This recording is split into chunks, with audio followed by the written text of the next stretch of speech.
I'm a community children's occupational therapist. And I'm a speech and language therapist working in paediatrics. It's a range of jobs. So qualified in 1986, so a long time ago now. I took a career break, so I was away from OT for, again, 17 years, so worked almost as long as I had a career break for. In a similar way to you, really. I've had quite a portfolio of career, really. I haven't always been a speech and language therapist.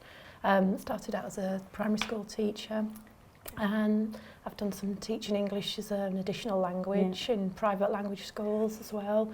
I moved into special educational needs support, so I've worked as an SEN support advisor, and also a teacher of the deaf was my previous role to this one. I reached a point where, after I had my second child, I thought, no, it's now or never.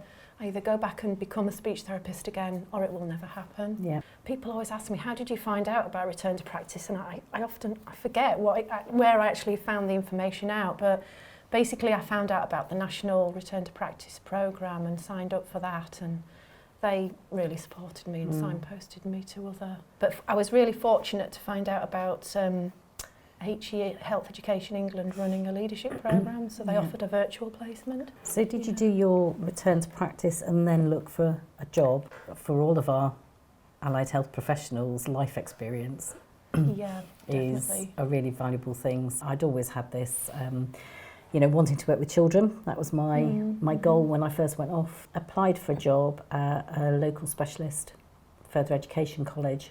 Okay. So it was actually an OT job, but I went saying, look, I'd be looking to do my return to practice, and would you be willing to support me with that? So they employed me in an assistant role while I did my return to practice. So I didn't go down that kind of structured route. It was more of my own self-directed, so looking at fulfilling X amount of hours of study through the Royal College of OT's website, who do fantastic information about return to practice. So that's one of my big sort of, I guess, tips for anybody returning to practice is really think quite hard about what areas you feel you need to upskill in more, and focus just on those. It's not like going and training all over again. No. It's as you said, it's that looking at actually, in order to do this particular role, when you're thinking about going back and it seems so huge, actually just break it down. Yeah. And the professional bodies have got so much. Obviously, once you're back into role, you've got to continue and maintain your professional development and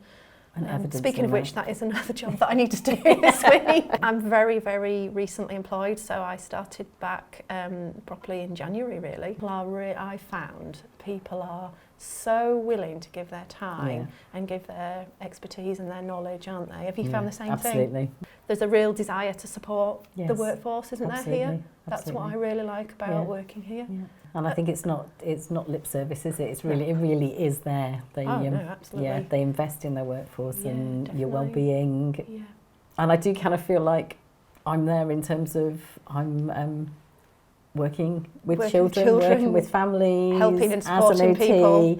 I'm currently band 5, so there is scope there that I would be looking to kind of maybe take on a little bit more, maybe look at a band 6 role, look at kind of working with some students. I'm quite happy just to keep getting better and better at what I'm doing.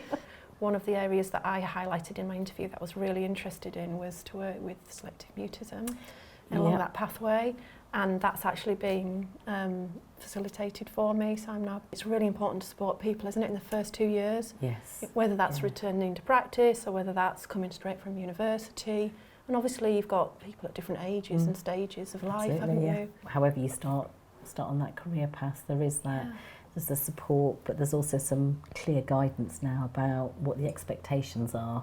There have been a few challenges, obviously, just getting up to speed with my clinical skills. I'm going to develop those skills as I move through my career. And if somebody was thinking about becoming a speech and language therapist, what would your advice be to them?